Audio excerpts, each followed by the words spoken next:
So a sabbatical in academic world is about every 7 years, and it's pretty standard across most institutions in the United States. So every 7 years, faculty can apply for a sabbatical. It can be a semester long or a year-long experience. And full disclosure, at most institutions, I think the average is if you do a semester long, it's at full pay. If you do a year long, it's at half pay. So I don't want to pretend that it's not paid. So you're still paid your salary. And there's multiple ways that you can engage in a sabbatical. It doesn't always have to be research. I chose the research option, and we'll kind of unpack that and explore that in this episode. But you can also faculty do teaching. So they go to other institutions and maybe they're working on some, teaching and learning. You can also do administrative. So there's faculty that take leave to go do administrative type work too. So there's lots of different kind of ways that you can engage in a sabbatical.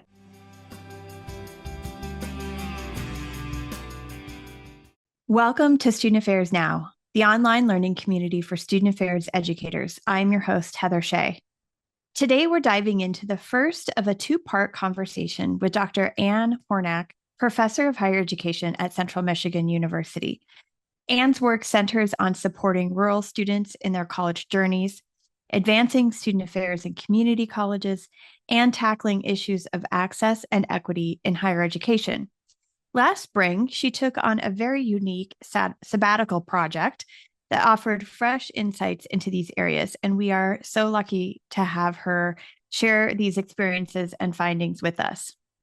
Student Affairs Now is the premier podcast and online learning community for thousands of us who work in, alongside, or adjacent to the field of higher education and student affairs. We hope you'll find these conversations make a contribution to the field and are restorative to the profession. We release new episodes every week on Wednesdays, and you can find us at studentaffairsnow.com, on YouTube, or anywhere you listen to podcasts. I am super excited to share that we are launching a new podcast format featuring storytelling and reflection. Our new series captures the essence of student affairs through the power of personal narrative, featuring impactful moments shared by professionals in the field, with stories that range from funny and heartwarming to profound and challenging. Each episode will explore the deeper meaning behind these experiences. We are super excited to welcome three new host correspondents to join us in our new podcast format, and you should stay tuned for more information about how you can contribute. So let's get to the episode. Welcome to the podcast, Anne. Thank you. I'm so excited to be here. Yeah, I'm so glad that you were able to join and that you pitched this idea, because this is a fascinating way to spend your sabbatical. So maybe let's begin by tell me a little bit about how you framed the sabbatical. Tell us maybe what those listeners who don't know what a sabbatical is, like what it is, what it was for you, and then kind of what motivated you to do what you did during your sabbatical. Yeah, thank you. So as Heather said, my name is Anne Hornak. My pronouns are she, her. So a sabbatical in academic world is about every 7 years, and it's pretty standard across most institutions in the United States. So every 7 years, faculty can apply for a sabbatical. It can be a semester long or a year-long experience. And full disclosure, at most institutions, I think the average is if you do a semester long, it's at full pay. If you do a year long, it's at half pay. So I don't want to pretend that it's not paid. So you're still paid your salary. And there's multiple ways that you can engage in a sabbatical. It doesn't always have to be research. I chose the research option, and we'll kind of unpack that and explore that in this episode. But you can also faculty do teaching. So they go to other institutions and maybe they're working on some, teaching and learning. You can also do administrative. So there's faculty that take leave to go do administrative type work too. So there's lots of different kind of ways that you can engage in a sabbatical. Cool.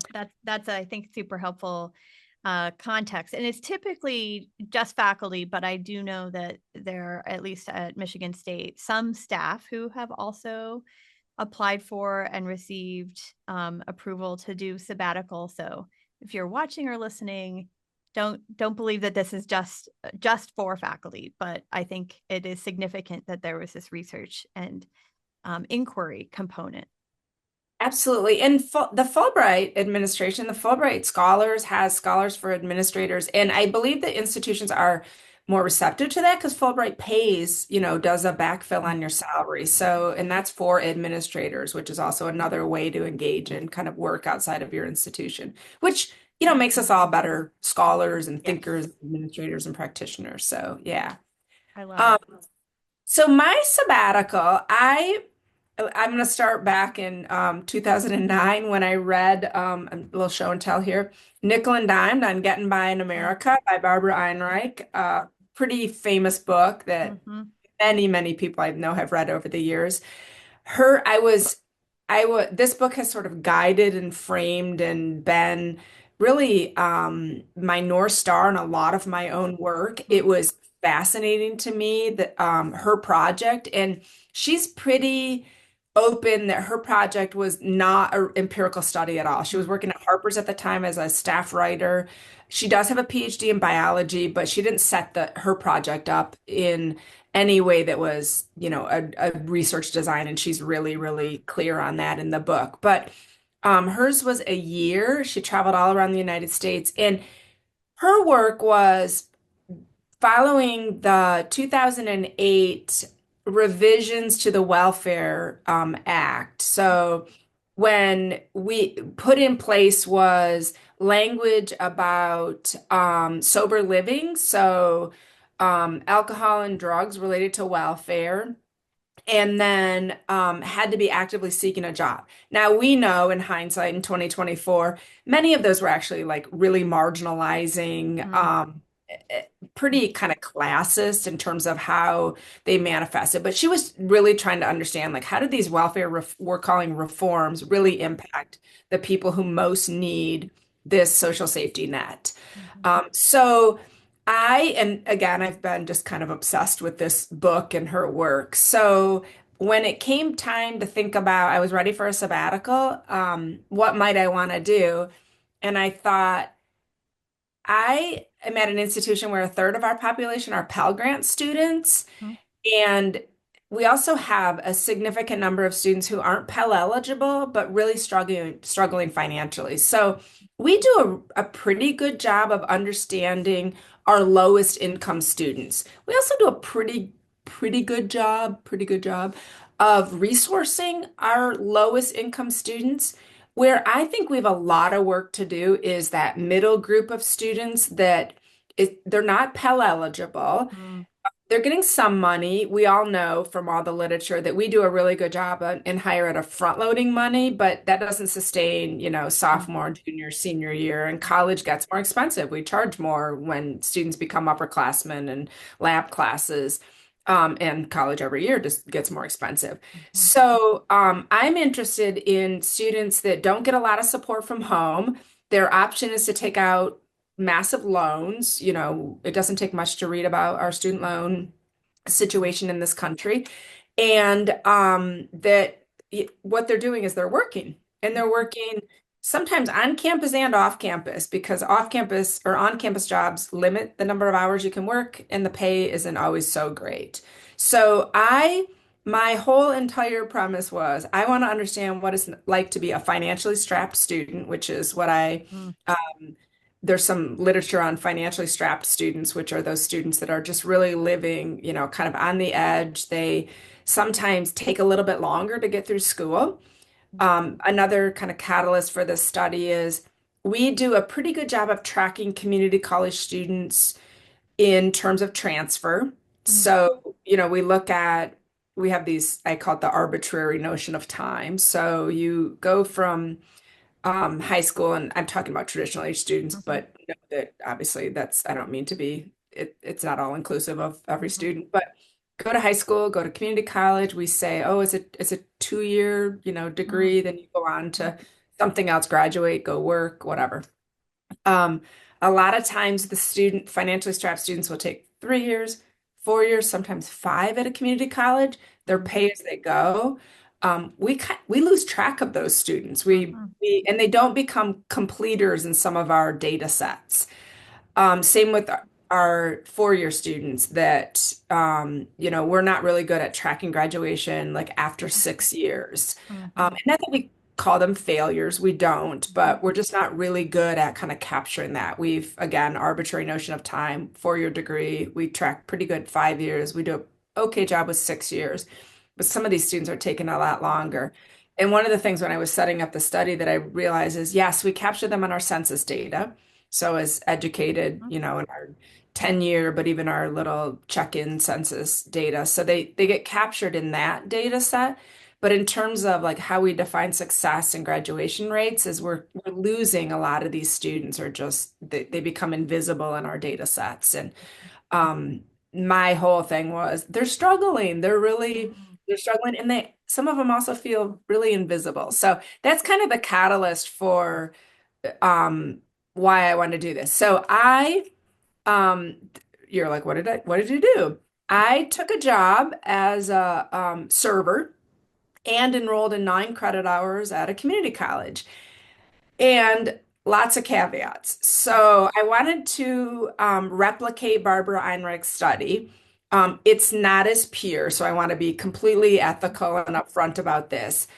I had a house that I lived in that I did not account for like rent, utilities, those sorts of things. Right, right. I also have a vehicle that was incredibly reliable and I did not account for like car stuff. But I did, but I did in food. Food was while I was at work and while I was at school, I did account for food. So those are my three kind of Mhm. caveats. The money that I made in my serving position, I had to pay for all my tuition, all my books and fees, uniforms for work, Mhm. and gas to and from, and then food while I was working, on the job or at school. Mhm. I intentionally chose on-campus classes and some online classes so I could get a little bit of a mix at a community college. Um, and then spent time, I was a server, I think I said, Mhm. so Mhm. at a restaurant. How many hours a week did you typically work in addition to the 9 credit hours of class? Yeah, I figured it out and I averaged about 25 hours a week over 16 weeks. So, well, it's probably about 15 by the time I got going. Mm. But the community college I was at had 16-week semesters, and I'm at a university that has 16-week semesters too. And it actually probably was 16 weeks because I worked a week longer after classes Mhm. ended in May, and I was there January to May. So, Okay. yeah, about 25 hours a week. There were weeks where I worked quite a bit more. Um, it kind of became known that I could pick up shifts, that I had a little bit more Mm. flexibility outside of, I had classes 2 days a week where I didn't have a lot of flexibility, when chunks of time in the morning. I was mostly a night person, Mm. which for those of you listening, if you've ever worked at a restaurant, you know that there's sort of norms that go with different shifts. And I became, kind of the night person when as we go into some of the stories, there's a big difference of, kind of knowing the rules and the standards of practice, night versus morning. Yeah.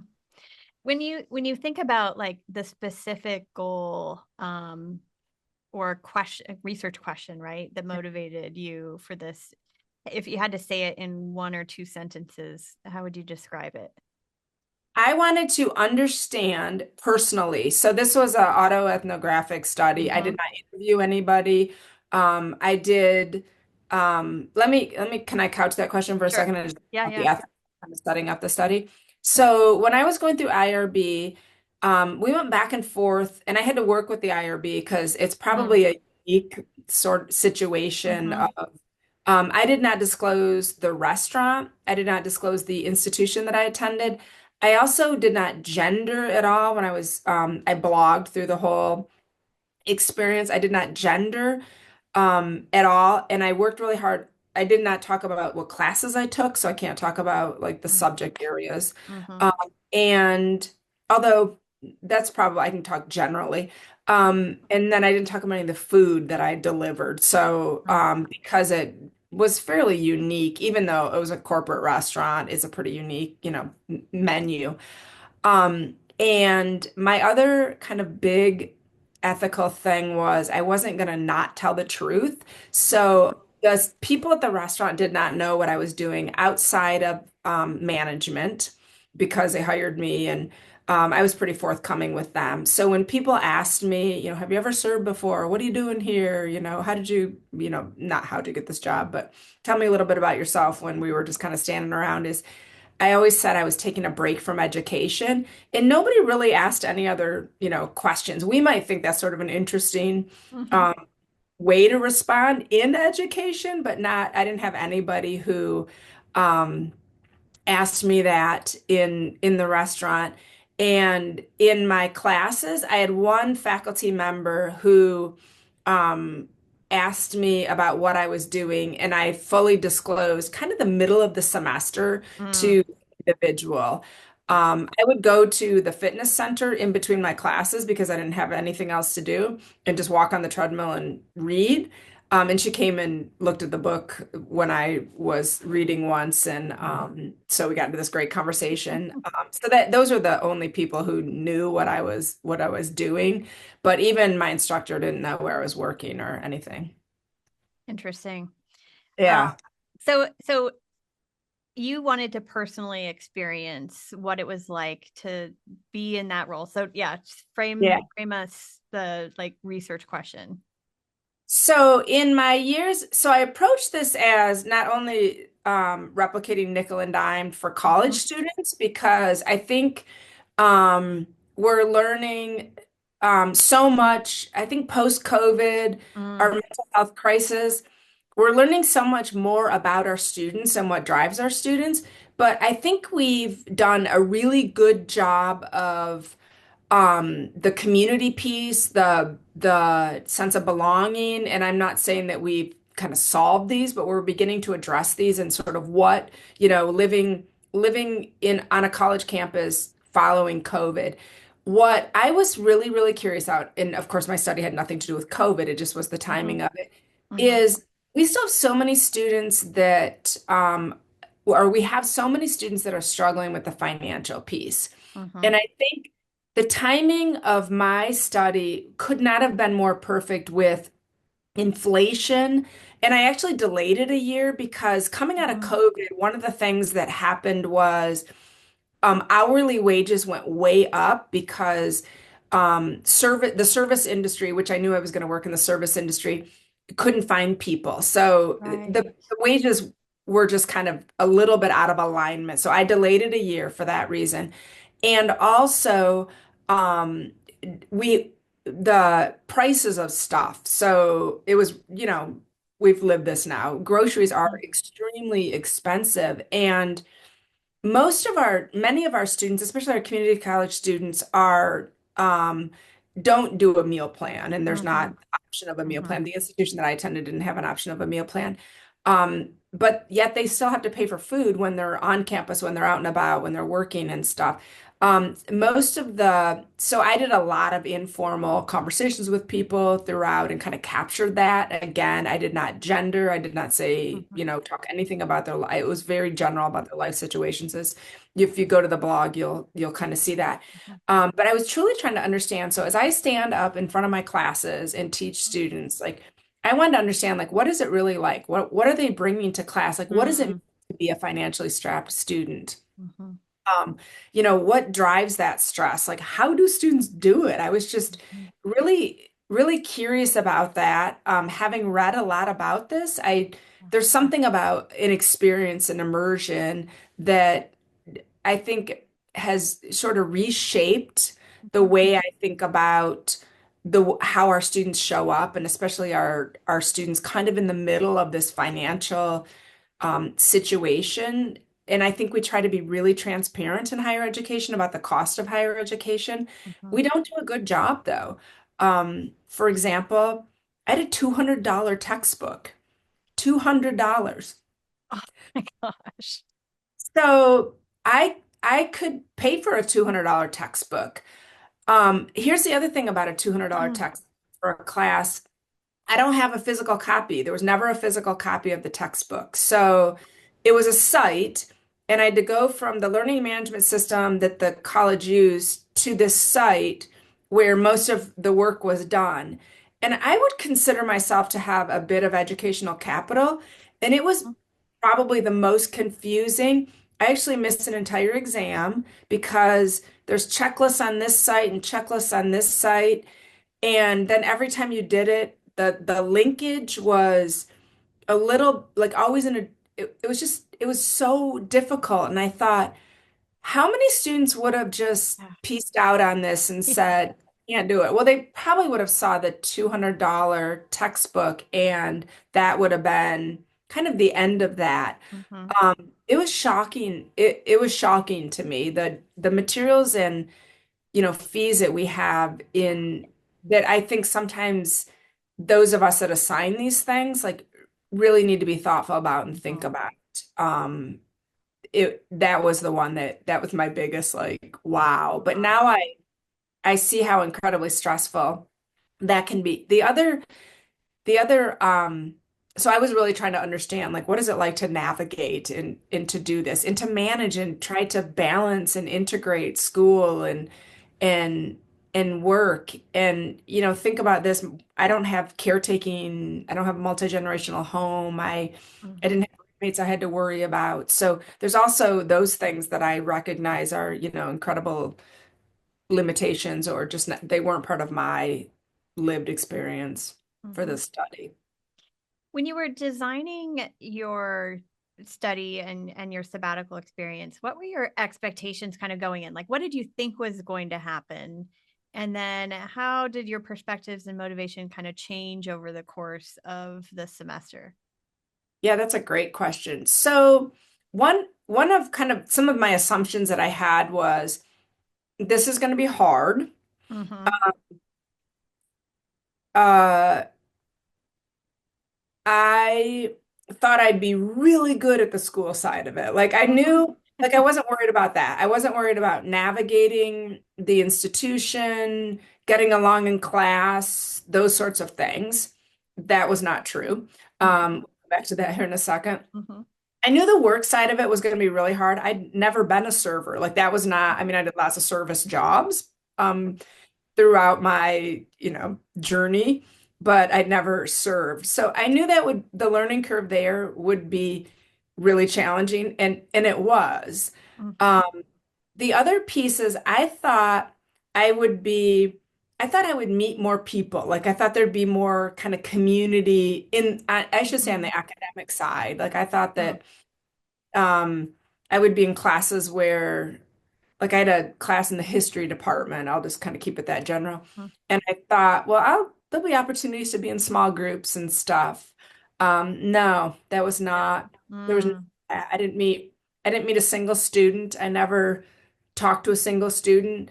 Um, I also thought people are going to wonder like what I'm doing there. That was not, there was lots of people. I mean, it was a multi age traditional post.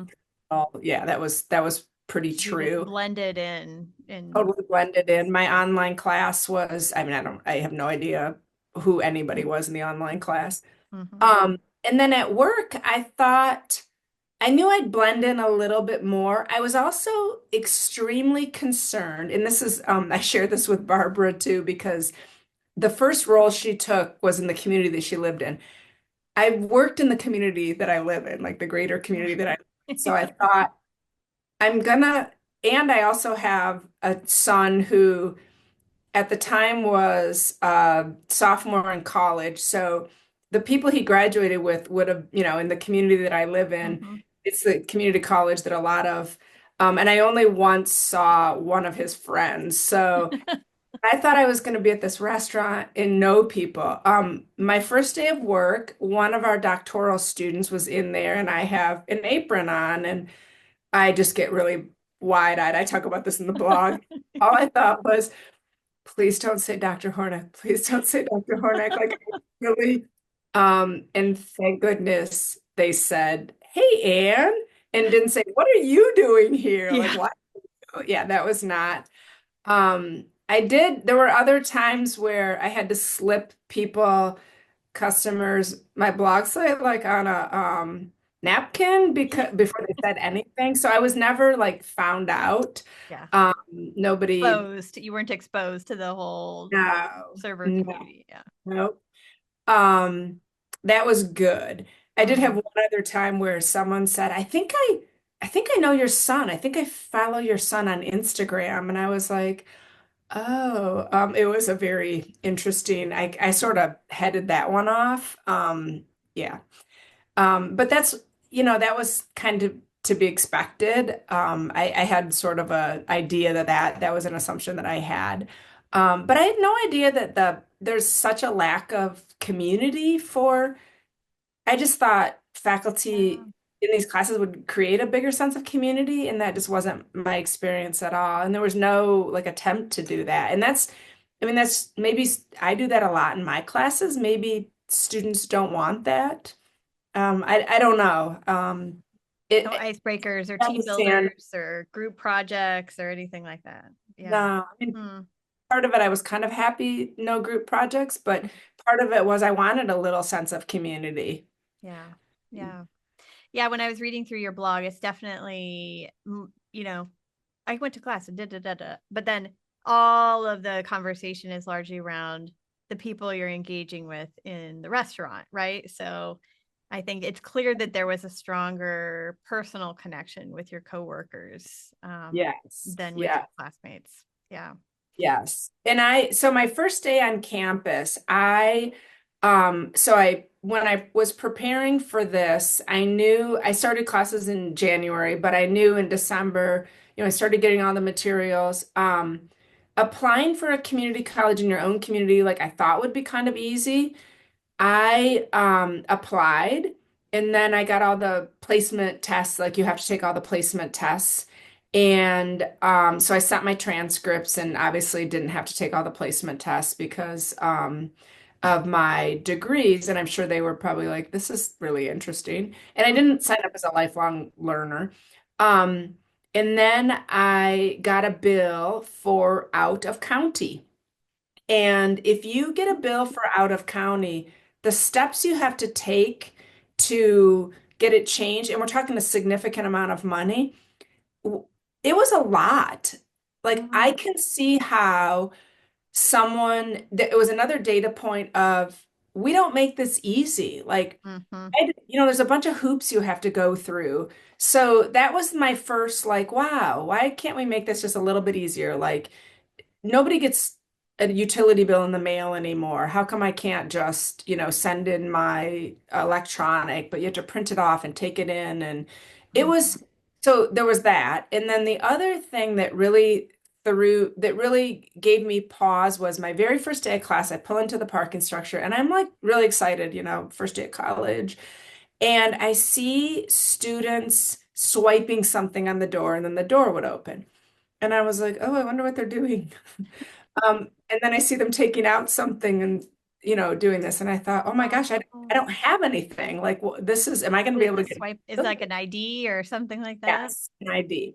I don't Oh. have an So I follow someone in, get in really easily. And then I went up to my first class, the professor, and I said, I'm curious about this card and it says all over, must have whatever. And they said, oh yeah, you have to have like you can go downstairs to the student service center or whatever and get one. And I was like, okay, and I had time in between classes. So I go down, sign up. It's taking forever. I had to go to my other class. I had to go back. And then I thought I must have missed something. Like there must be an email. So in as a academic person, I went through all the emails. I went through, they send you, the materials from orientation that you attended. Nothing. Nothing about this card and ID, buildings being locked. And I guess there was a soft lock in the fall. And, Mm. and I get it. I mean, our college and universities are pretty porous. It's Mhm. easy. So nothing. So that was my first like, wow, this would have been, I mean, this could have turned out really differently. I could have just turned my car around and, Yeah. but full refund and not done this. So I mean, I've worked at a community college, so I know that the keeping students, like we have to make it easy. We have to make Mm-hmm. seamless. We have to, do these things because it, even though I mean, we all know intuitively it's not, it becomes oh my gosh, I should have known that. I'm not going to be successful in this. Like that kept going through my mind. And I remember that from students when I worked at a community college and Mm-hmm. students literally like lack of planning. They were driving by and they're like, I just decided to go back to school today. And I'm like, this is awesome. And that's community college can do that. But we're now adding like these barriers and hoops that students can't do that anymore. And Yeah, I understand the safety element and stuff sure. like that, but that was a moment where it was a little bit stressful. Yeah. Um, the other one about the learning side that was really, I thought, oh, I'm going to rock this learning management system. Like I build classes, CMU uses Blackboard. I'm pretty good at this. Mm-hmm. Um, no, I think technical skills, Yeah. and I don't want to disclose what LMS they use, but there's, and maybe it's the setup. So Mm-hmm. I have a very different understanding of the back of the user side now that I think has informed my teaching in really different ways. That I think it was an unintended consequence of doing this study that um, we think these are kind of cool things to our classes, and they're really barriers to learning. They're really barriers to access. So I'm so much more thoughtful about that now too, having been on the user side of it. Yeah. Yeah. When you think about like the process, and it sounds like um the logistics kind of worked their way out, but maybe talk a little bit about how you chose the roles of a restaurant server and community college student. um when you had to create a schedule, of like, these are the times that I can work, these are the times that I can go to class. Like maybe just a little bit about that. Like what was a typical week in your life like logistically? Yeah. So I should probably say the reason I chose the restaurant I chose was my next door neighbor's the general manager. So Mm, made I it want to be easy. pretty, yeah. And I also didn't want to I know how hard it is to get service workers. I mean, I saw so many people come and go. I mean, it is a revolving door. Yeah.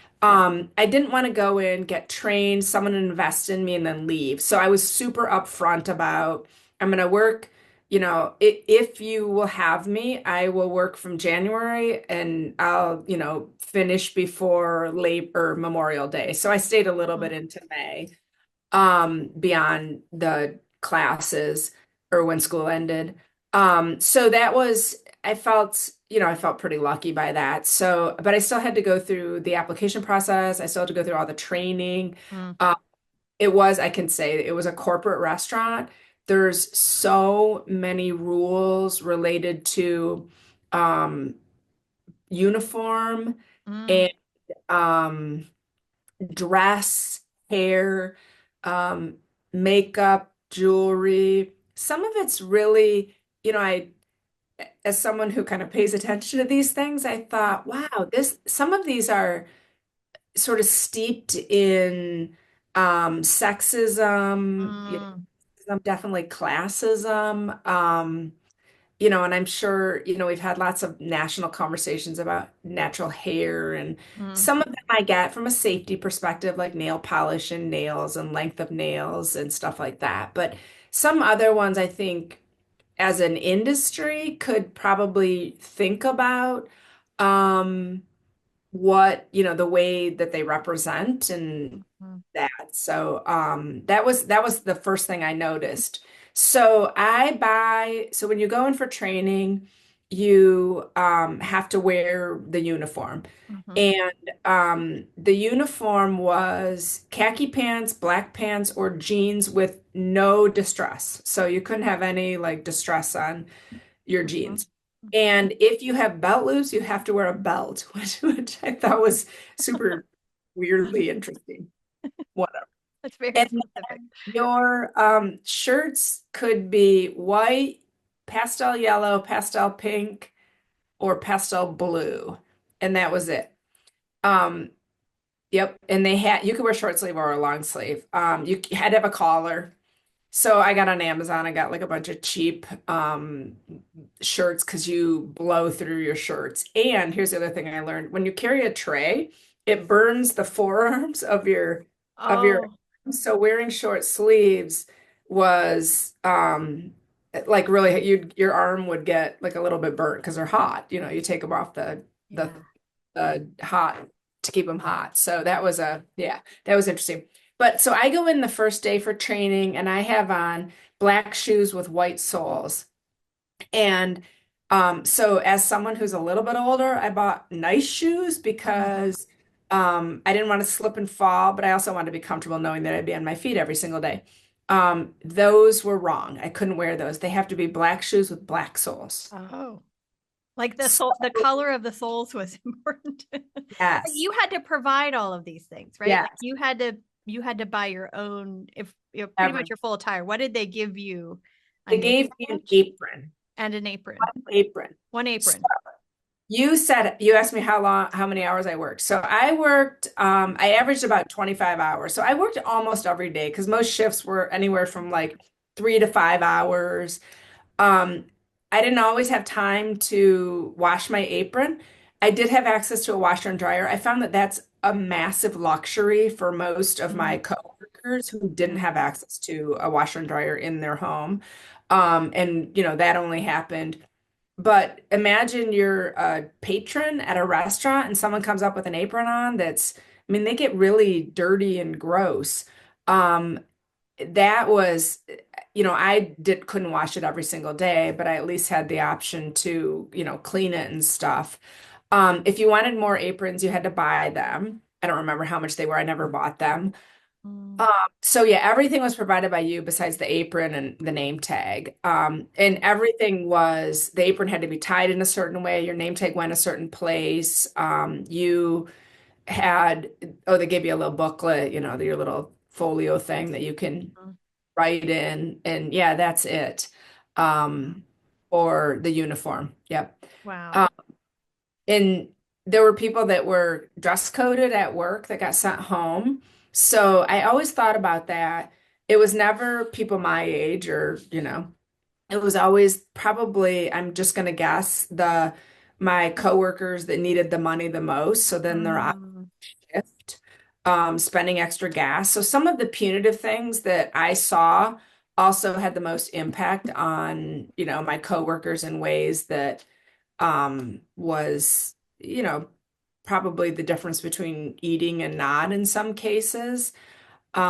The other thing, one of my big ahas was so I chose to work the afternoon, evening. I did have some guardrails, so I never worked a Saturday.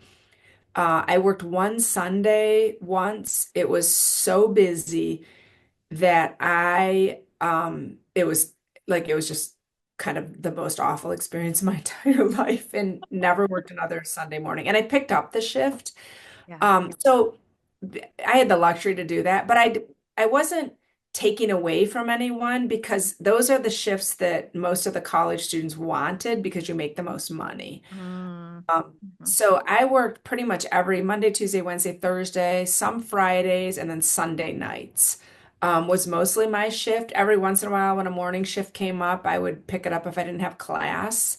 I tried to pick up quite a few shifts because my tuition bill was kind of stressing me out. And even in Mm, this experimental, you know, study I was doing, it was mhm. super stressful. And all I was doing was paying myself back.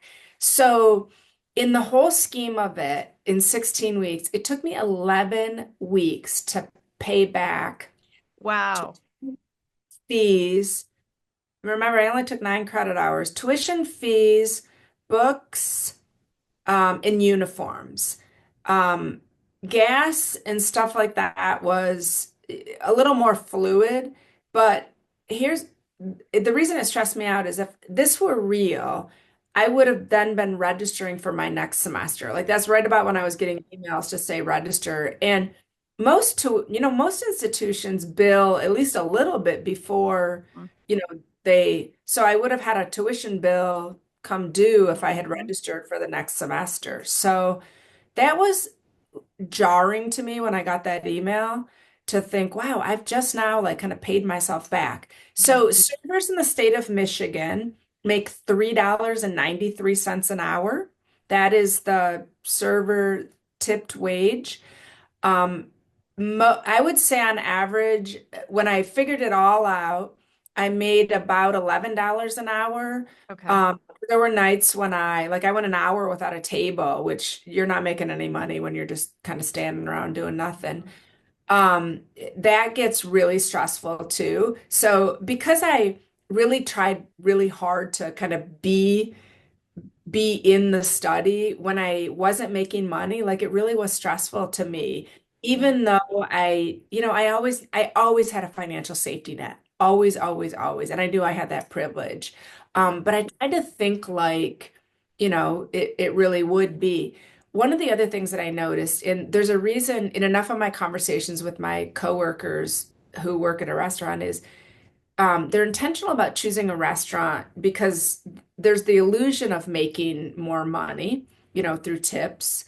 And it works. I mean, the better you are, the more you tip. Although I learned that tipping is very much generational. So it depended on, I mean, it's kind of an interesting, I think we kind of know that. Yeah. Um, but they worked at night because food was then an option. So there's lots of things that can't be reused at a restaurant that didn't automatically just, hey, take it all, people. But there was definitely at least two of my colleagues that knew that when they worked at night, they could get food at night, and that would be their food for the night and then potentially, lunch the next day. Wow. Wow. Mhm. Yeah, that's another interesting kind of dynamic is how you kind of witnessed other people around you kind of managing their lives and their essential needs and everything. Right. Um, I'm curious about some of the biggest surprises or things that you learned about yourself, things that particularly tested you. Um, at the end of I mean, you're here and you're talking about it, so obviously you made it through, but like how did you manage it all? And what are some of the biggest surprises or challenges that you thought of as you were doing this? So, in full disclosure, I am 52. This work is so hard. My body, and Mm, I consider myself to be in really good shape. I run, I'm really physically active. It is back-breaking work, though, to mm, carry a heavy tray, a hot tray, to be on your feet. I wish I would have tracked steps mm. um, in working. So I would come home and I'd average somewhere between 25 and 30,000 steps after working. And I mean, okay, mind Wow. you, I run. So, Yeah. I run 4 to 6 miles every day. But so I mean, I started with more, and I was also really bad at serving. So the detail piece for me was like really hard. So beverages, I struggled mightily with, not parching people and trying to keep their beverages full. And the most number of tables, like usually you manage is like somewhere between five and six. And I worked at night, so there were nights when it was like out of control. You're just running back and forth, but you do get into a temperament of like you get into a pattern of knowing like go get their drinks, put their food in, not don't overwhelm the kitchen. I mean, it does come. It didn't click quite for me. Um I I was surprised, and maybe this was my like own, sort of lacking humility, but how kind of bad I was at serving. I thought I'm a really intelligent person. I can manage lots of things at once, maybe not great. I mean, nobody's really the greatest, dual or multitasker, but that is like really hard work and such a different way of thinking.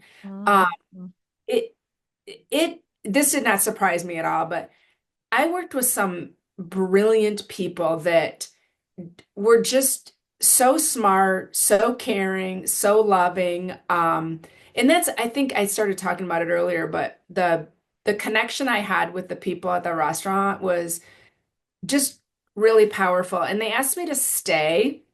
I wanted to stay through the summer. Mhm. And I was like, yeah, my body can't take this anymore. Yeah. And I started to tell people, I'll talk about this in a little bit. I started to tell people at the end when I left because I really I like fell in love with some of these people. I mean, they're just Yeah. such wonderful and I want to, kind of see where they go because I got to know them really well and they told me things and disclosed things and I was able to connect them to resources. So there were also times when I think this paralleled a little bit of nickel and dimed is I Mhm. was here for a reason. Like there was a reason that this Mm. Mm. came to me and kind of asked me about these things. But I said no to staying because I knew that I'd never work, like it wouldn't be the same if I only worked Yeah. once a week. It wouldn't, Yeah. I mean, again, people, it's a revolving door. Like people are leaving all the time with no notice usually. I mean, I kind of did the same thing too.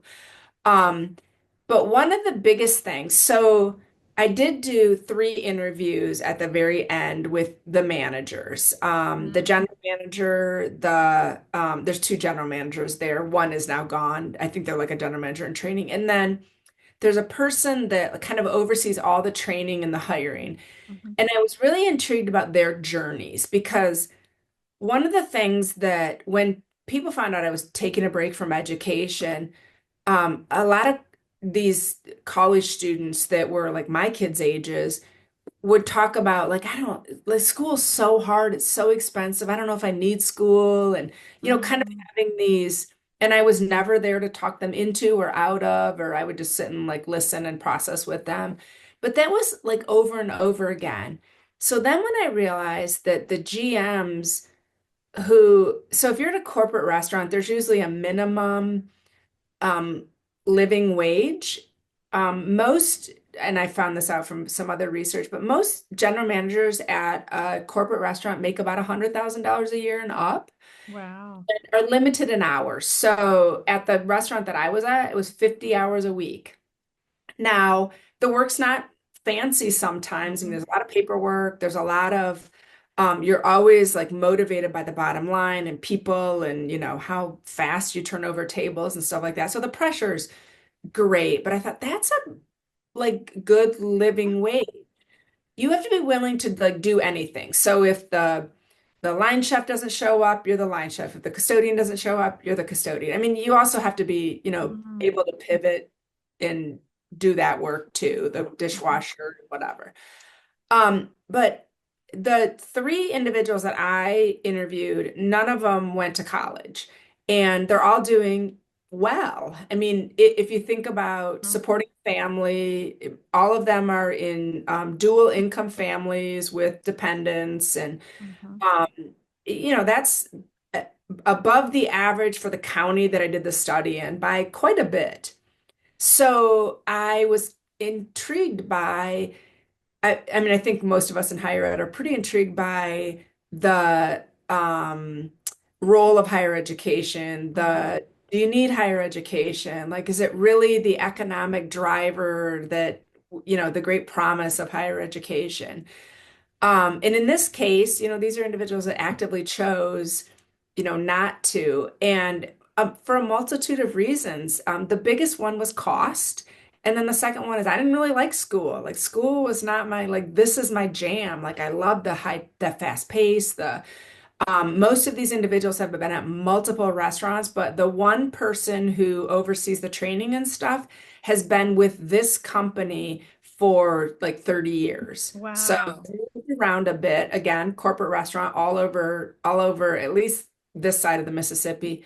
And I'm like, okay, so there's always kind of a place to land and different opportunities. The other two have been at like a ton of different, restaurants, Mhm. corporate, local, and I asked some of the difference in that too. But so that always kind of interests me. And as I listen to some of the stories of my coworkers about just one, so this one's in the blog, but I'll tell this one is um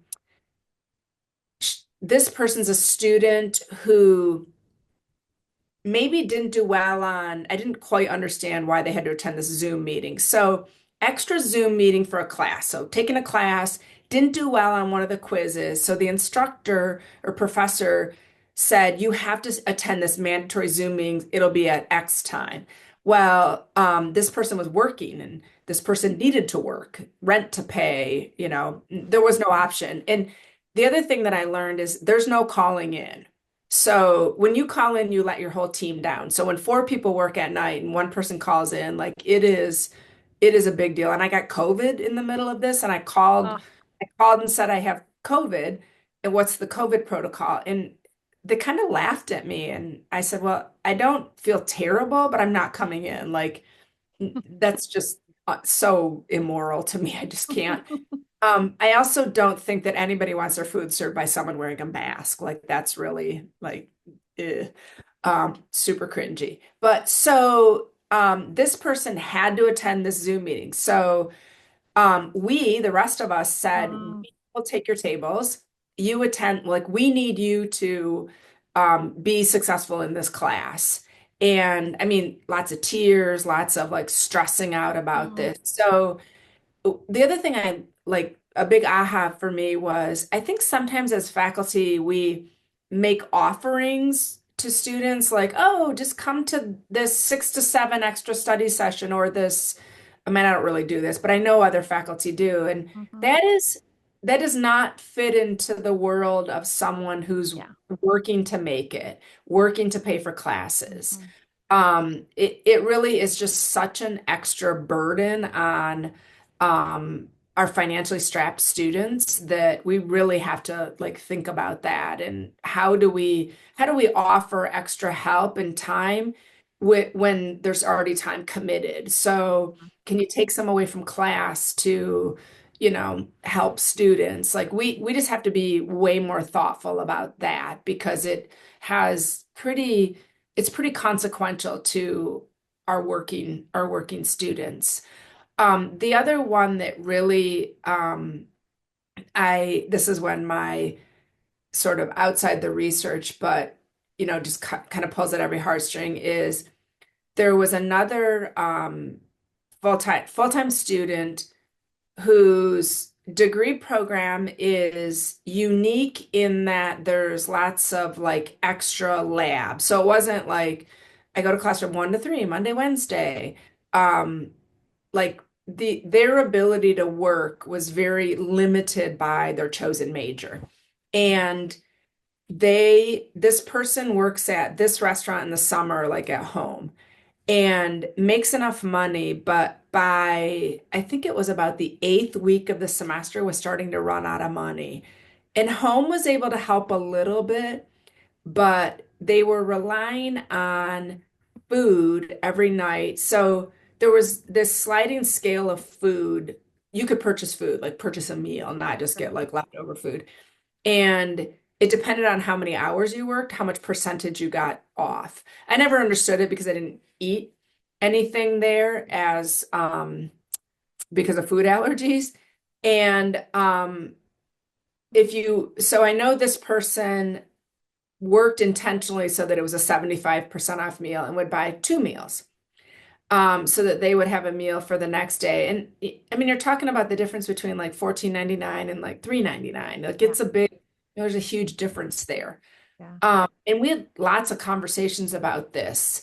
And so they were starting to run out of money, like all their summer money. And, so every opportunity they had to close, like on the weekends, they would take, work extra hours. And I said, well, when do you study? Like, when do you just be? When do you just sit and no time for that. No time for that. And this person will still be $41,000 in debt when they finish their degree. And I would say, without disclosing major, but probably their highest earning will be about $45,000 a year, knowing, the field that they're going into. So yeah, I mean, I got real specifics with this student, but I don't think that was more normal than not normal, probably for the my coworkers and the population that I was um, working in and, talking to. So, I mean, that's the stress of that and, coupled with so many other things is I think we just need to do more work on. And Mm-hmm.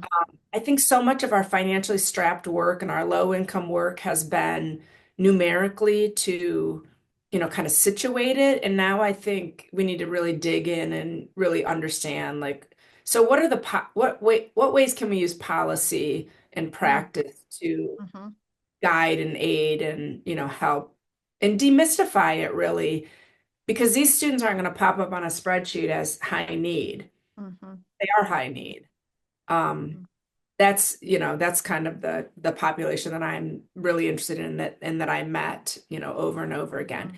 The other big aha for me was healthcare and health. So many of these students are part of the cycle of low income houses. So um, Okay. parents, guardians, home have insurance for themselves, but not, insurance where like I can keep my kids on until they're 26 years old. Like my institution isn't going to say, that's the luxury, the privilege that I have. Um, that is not the lived experience of people who work in low wage, jobs in this country. So lots of students without health insurance, but with health issues.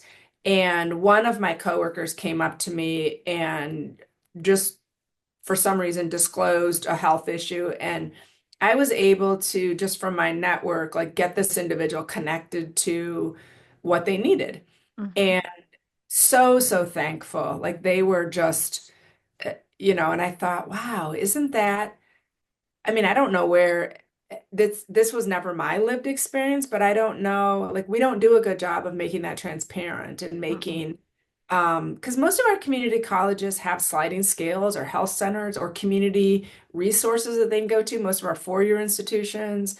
There's lots of nonprofits and communities, usually county, that will help some of our um, or some of the college students and students in the area. So, but where do we advertise that? Like, how do these students like sort of find out and dig for this information? Yeah.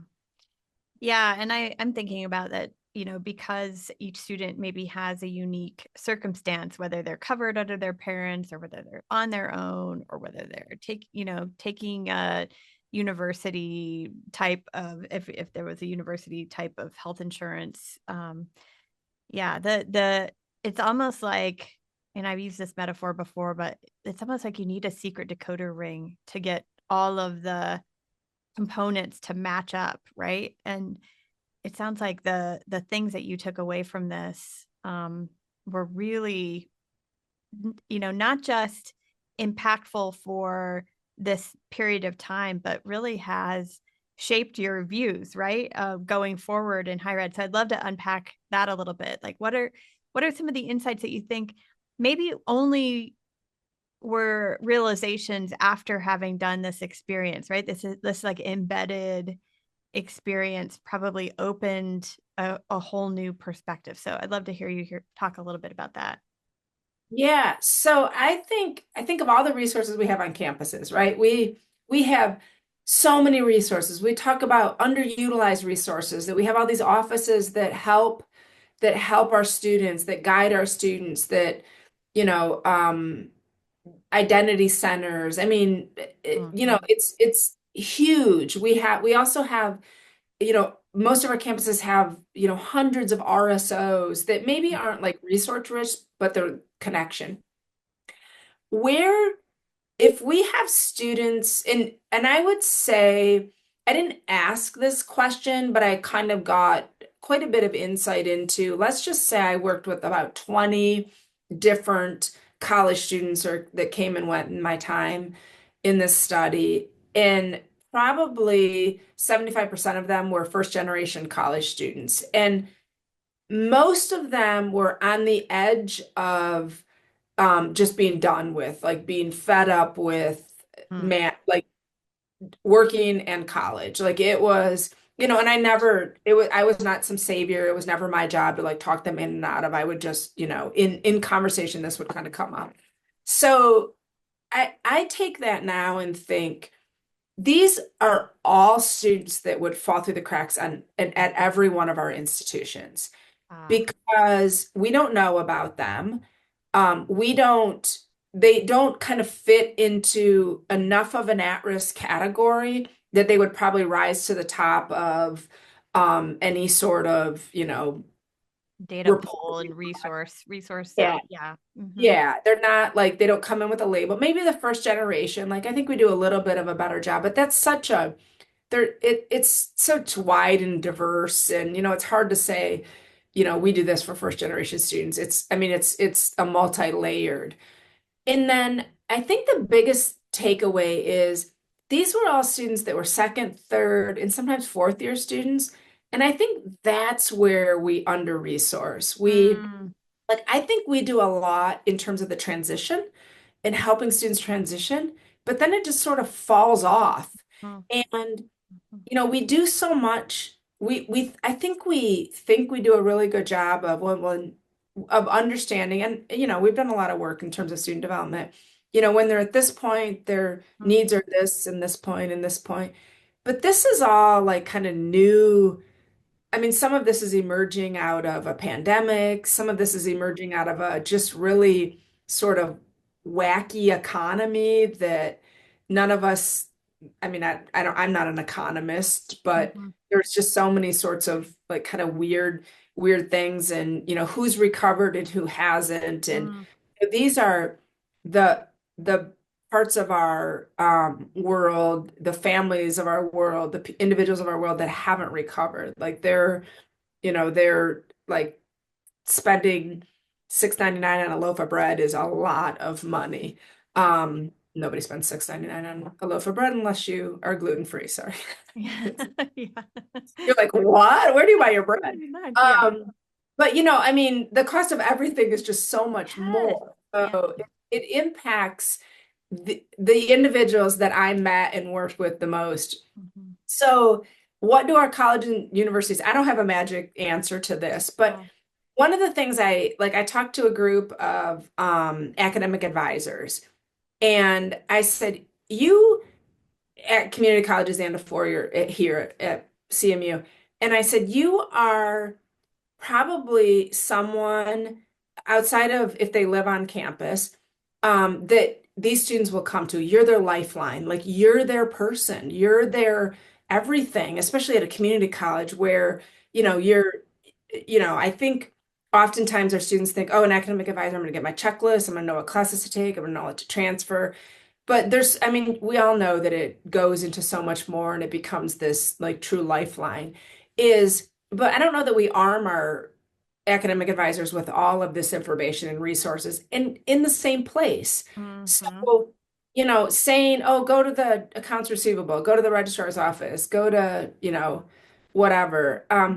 Short of walking them there, most of our students don't know that actually if you go talk to somebody in financial aid, there's a menu of, there's different ways. The other one that is I will yell from the top of every mountain is every single student needs to fill out a FAFSA. If you are the wealthiest student or the most in need student, you need to fill out a FAFSA. And I learned this from my friend that is going to run out of money, did not fill out a FAFSA because they've never filled out a FAFSA because they've never run out of money because they've always, like their money's been able to stretch. Like money doesn't stretch like it used to waiting on an emergency loan, but waiting for the FAFSA like to now go through in like March. mm, So that has been, I mean, you can't get it, you don't want to go to a bank. Like at least said someone told this individual, like you don't want to go to a bank. That's going to cost you so much more in the long run.